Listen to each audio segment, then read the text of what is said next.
Welcome and thank you for joining me today. We are going to talk about being better, not bitter.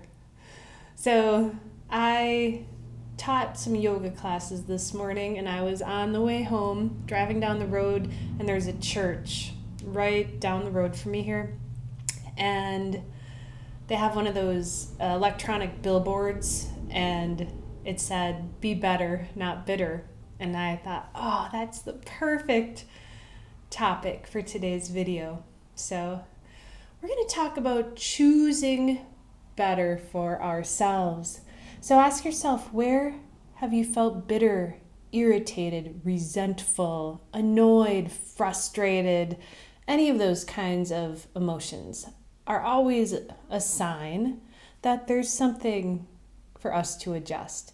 Now, I'm not talking about emotions passing through every now and then. You're just walking or driving and you feel energies move through. That's totally different. I'm actually talking about repeated situations, chronic things in your life, certain people, certain places, certain jobs, certain whatever that you feel annoyed with. What is it?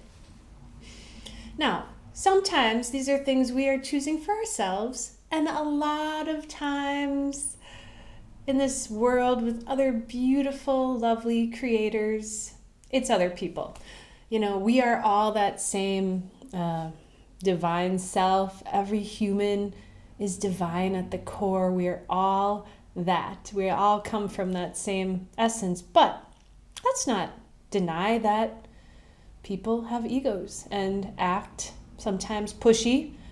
They either push on you or they pull. They're needy. They want your energy. They want your time, whatever. So oftentimes that's really at the root cause of our irritation.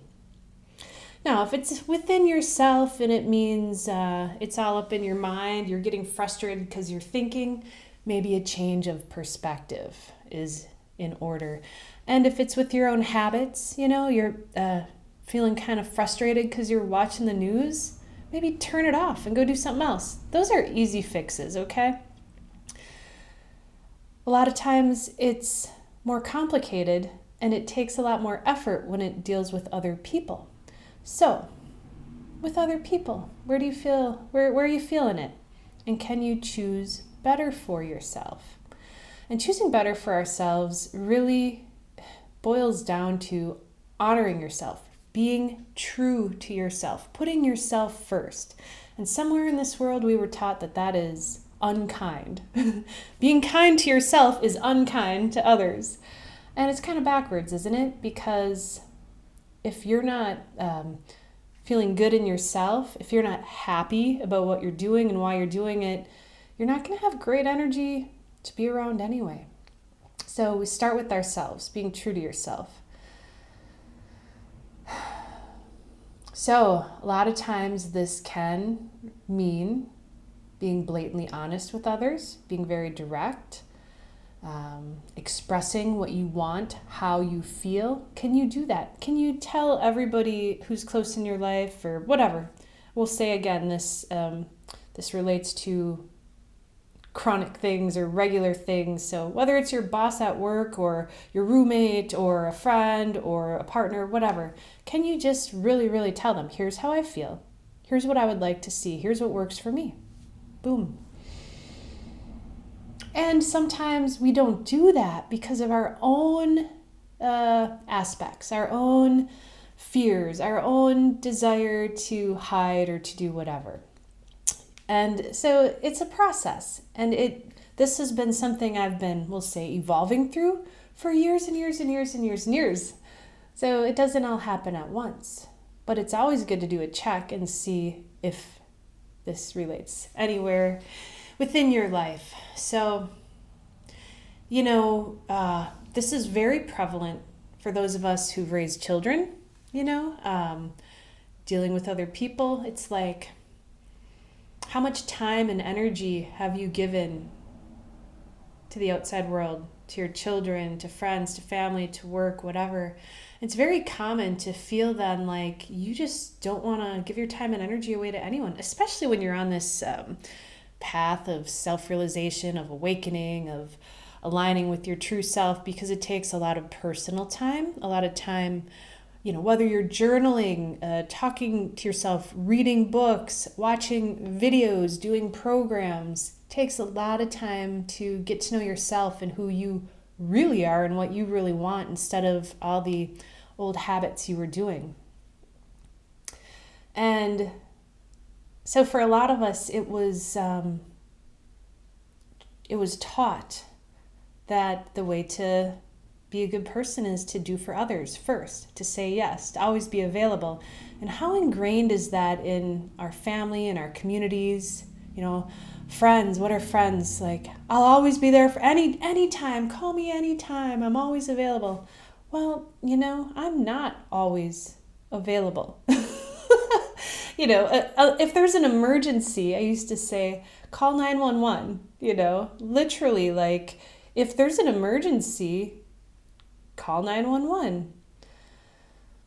Now, if somebody's really struggling, really having a rough time, say, oh my God, I'm just, okay, fine. That's different. But this, again, we're going to regular things here, chronic things, regular everyday life, where this tends to be a pattern, not a one-time incident like an emergency. So, I took the summer off, and just this morning I was looking back at July, because it's August, I don't know, 4th or something. And I got a message from a friend this morning who's like, hey, you want to chat? You want to talk sometime? And I was like, oh, I really love her. She's awesome. But I was like, I don't know. I'm like, well, why am I feeling this hesitancy?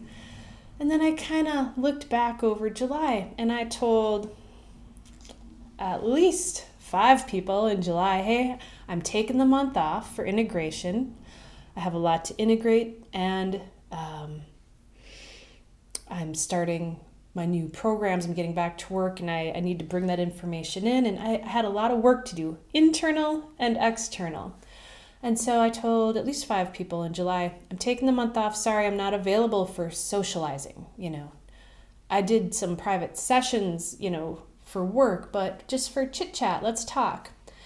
And so I looked back at July and went, boy, if I hadn't taken that stance, I probably wouldn't be making this video today, because it was all I could do to get it all together and all created and all moving in this direction. And I have 2 more programs that I've agreed to myself that I will follow through on and create. So I have a lot of work to do.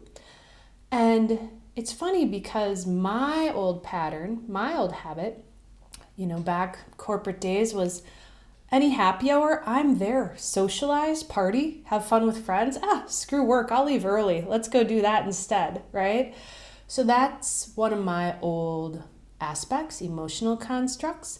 One of the ways I would distract myself, I would do that instead of creating something meaningful, something fulfilling.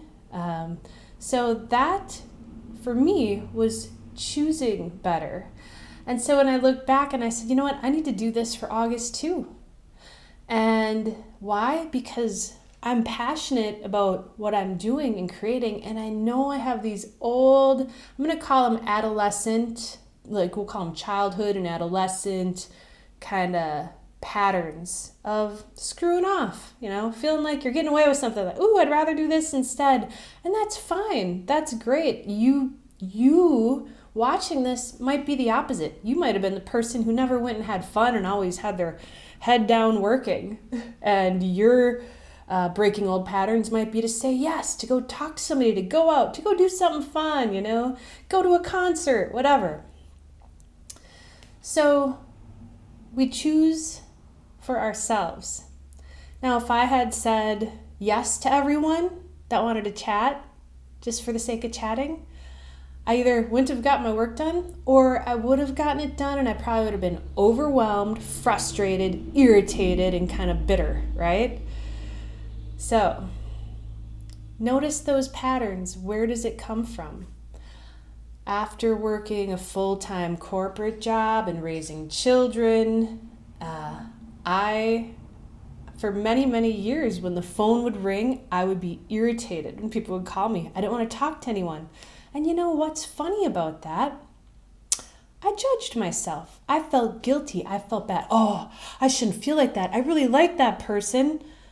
But the phone would ring, I'd be like, oh, leave me the hell alone, right? So notice too where you judge yourself for honoring yourself beyond the bitterness. Why would I feel bad for not wanting to talk to somebody? It wasn't about them personally. These are taught, conditioned things that we have absorbed from our parents and whatever, ancestors, society, you name it. So, even years ago when people would want to talk to me, I started my website and I had people coming in, people from all different groups I've been in over the years. Hey, Kathy, you want to talk? Whatever. And, dozens of people from all over the place. And I would feel this anger, kind of irritation at times. Not always, but sometimes, because I was busy with my kids and sometimes I was working this job, that job, doing my own thing, and people would want to chit chat. Now, here's a funny thing. Most of the time I'd get on the phone and chat with them and they were struggling with something. Maybe that wasn't why they said they wanted to talk. Sometimes it was, but usually the conversation came around to them, going through something and me sharing like, wow, well, I did this or I did that, or you could do this, or how about that, or cheering them on or encouraging them or whatever it was. And, even that kind of started to annoy me. Like, why does this keep happening? Well, I've been getting nudges to do the work I do for years and years and years and years. And if you're not listening, you're not paying attention, or you're not following through, the energy is going to keep moving you in that direction. So it was like I couldn't ignore it anymore. I couldn't pretend that it wasn't happening. And it's like, well, if you're going to have, dozens of people asking to talk to you and, bring their problems to you and ask you for advice, maybe you should actually start doing what you know that you've been called to do for years. So, notice too where within yourself, is it that you are holding back, putting the brakes on, trying to slow the energy down? Because when you're trying to do that, that causes a lot of friction also. And friction, irritation, frustration, bitterness, it's all kind of in the same category. So where are you holding back? It can be holding back the energies, and ultimately a lot of times we're afraid to open up and express. Tell people the honest truth. Hey, thank you. Gonna tell my friend after I get off, thank you so much. I love you. You're great. Here's what I got going on, and I'm not doing the socializing thing right now because I've made a commitment to myself that I'm going to follow through on this stuff. And as much as I love making these videos, there's a whole bunch of computer work and systems and software and behind the scenes and automated emails. There's a whole bunch of other work that I don't particularly want to do. But I love the overall work that I do. I'm passionate about it. It's something I'm passionate about creating. So it's the choice sometimes that you choose for yourself that is a little bit harder initially to walk through some of the conversations, some of the expressions, some of the actual work. But in the end, when you choose really for yourself, you don't have to be bitter. You might piss some people off on the way too. They might be the ones bitter and frustrated now if you're not doing things the way you used to do them, or agreeing to do things you used to agree to do, or whatever that may be. So, don't be bitter, be better. Notice where you might be having this as a pattern in your life and see where you can choose.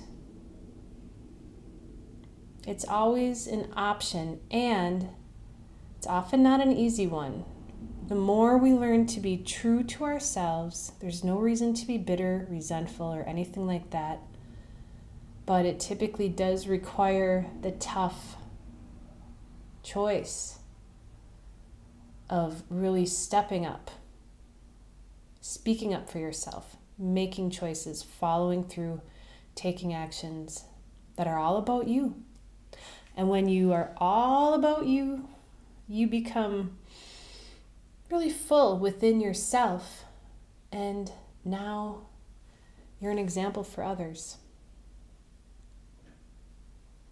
All right, thank you for joining me today. Don't be bitter. Choose better. Namaste.